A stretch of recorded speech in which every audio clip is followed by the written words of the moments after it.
if someone is a resident right now, kind of switching gears, if someone is a resident right now and they're not sure but they made the right call, they're thinking about switching, kind of the same position you were in, I guess, how do they go about exploring that? How do they go about, if they are going to make a switch, because as a resident, your program kind of owns you in a way. You don't want to ruffle too many Hmm. feathers.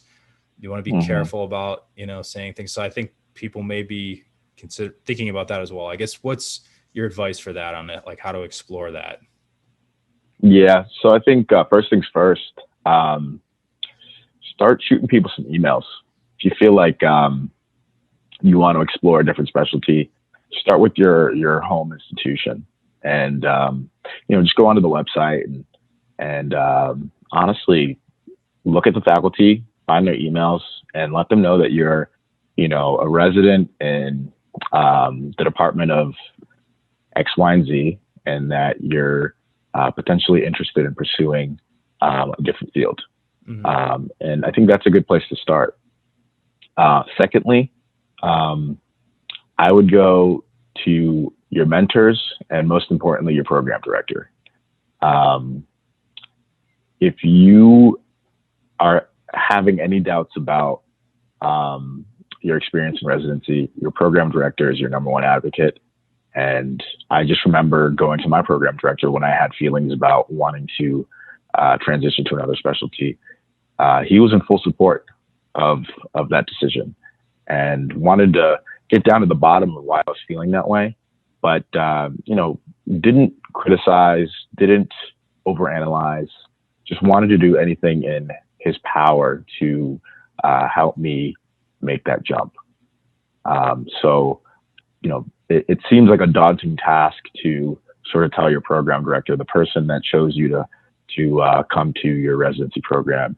It seems like difficult to let them know that you no longer want to be there, but you'd be surprised how well received it will be. Um, and then lastly, I would start making connections with some of the residents in the program that you're trying to go into, or the specialty, just to also get a sense of what their lives are like. Because, like I said earlier, the grass is always greener on the other side, and you may feel like you're encountering all the problems under the sun in your chosen field of specialty, but other specialties have their problems too, and you may end up trading one set of problems for another. So I think it's important to get a grasp of what it's like to be a resident in the specialty that you're thinking about switching to. Definitely, definitely. There's no perfect. It's not perfect all the time, no matter what you go into. I think that's a very good That's point. right. Um, Hmm. and then, I guess, kind of to finish this out, any general advice for the application process for someone? Let's say they've made that decision, they're going to switch, they're applying to whatever. What anything for their application or the interview process? I mean, just even general advice you have after going through that. Yeah. So I think wanting to make the switch to another specialty um, is great, but you don't stop there because these residency programs are going to want to know with good authority why they feel like you should be picked, right? Mm-hmm. So, get involved in research.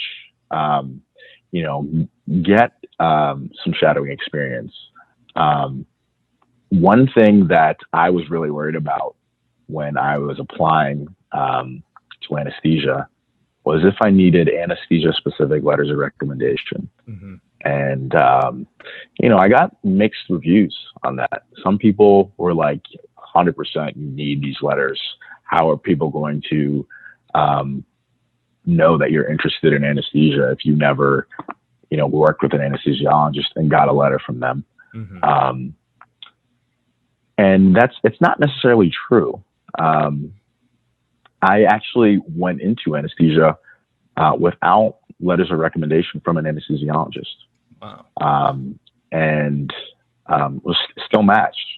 Um, I think for letters of recommendation, it's of paramount importance to get letters from faculty that you work with directly. Mm-hmm. I think the letters that I received from attendings that I worked with for multiple weeks, multiple months, that knew, the type of clinician that I was, the type of resident that I was, and were able to speak to my attributes. And that went a lot further than a letter from an anesthesiologist that I had known for a week or two. Sure. So don't feel like you need to have letters from the field that you're thinking about going into, especially when you're,